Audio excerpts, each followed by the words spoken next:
but for you three, what was your Witcher knowledge going into this? Were you aware of the books, of the game? Was this all brand new to you? It was totally brand new. Yeah. But I remember before my last audition, I went into the bookshop and I picked up one of the books and just started reading a little bit about Ciri. And then when I got the part, I read Blood of Elves like in 2 days. I was so excited. Yeah. Yeah. Amazing. Henry?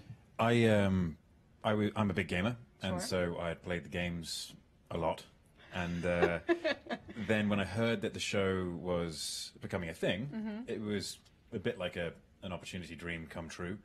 And I heard that we were adapting the books instead of the games. And so I went out and bought the books and read them all back to back very, very quickly. Yeah. And that's my experience. So it's very personal to me. Yeah. Really? Like Freya, I didn't know of the novels or the game, and so when I went in for the audition, I think that was really lovely actually to approach that in, not knowing. Yeah. And obviously after getting the part, that's when I read and couldn't stop reading, and got very invested. Have you guys learned at this point how to like succinctly sum up the complicated worlds of The Witcher? No. Give us 30 minutes. I was about to say, like, can anyone do it in like a sentence? No.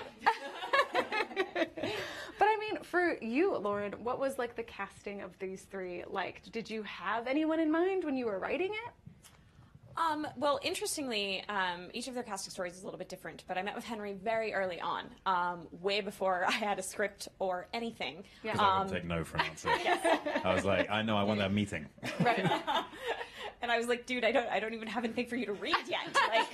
I need to do it.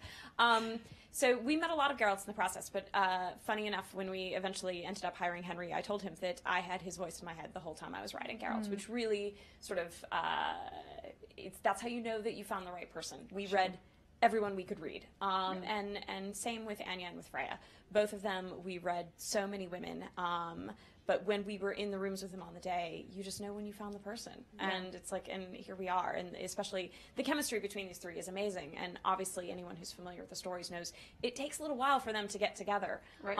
But you are rooting for it from the very beginning because you want to see them all on screen together. Sure.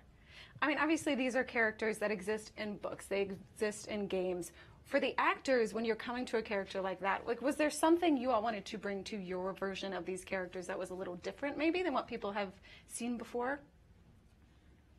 That's a good question. I don't think I deliberately went out to bring anything different to Geralt, because I'm a purist. Like, I love the books, I love the games, and I wanted to do faith to everything that I believed in, which everyone else believes in. And so it wasn't necessarily about putting my own spin on it. It was about just doing justice to the material. Sure. Yeah. What about you guys? Yeah, I feel the same way. I feel I drew a lot from the source material. But obviously everything that I've given the character has been because I've had a very different upbringing and projects my experiences and feelings and the way I empathize into that character. Yeah, but the script was my Bible. That's what I work from. Sure.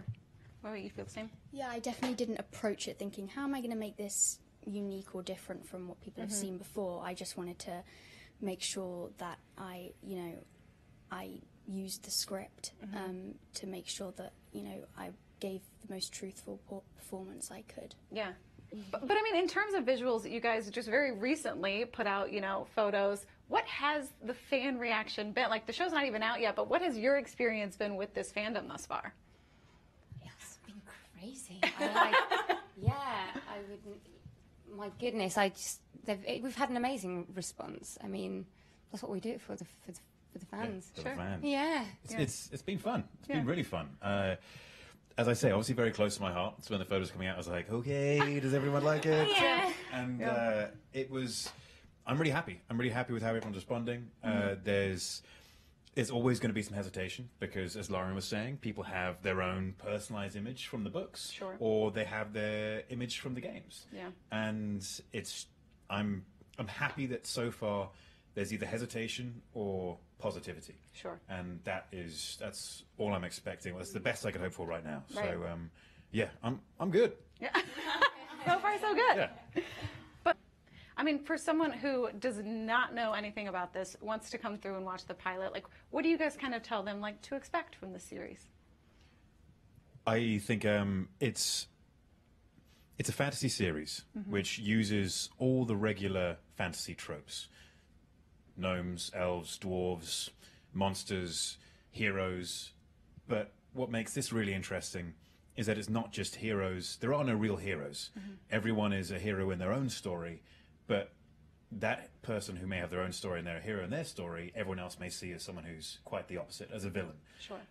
And it really dives deeply into very real-world issues that we all experience, whether it be racism, social injustice, the nature of politics and how they affect our world dramatically on a daily basis. Yeah. And it's all of the fantasy stuff and more. All the fantasy stuff, but with very, very recognizable themes. Yeah.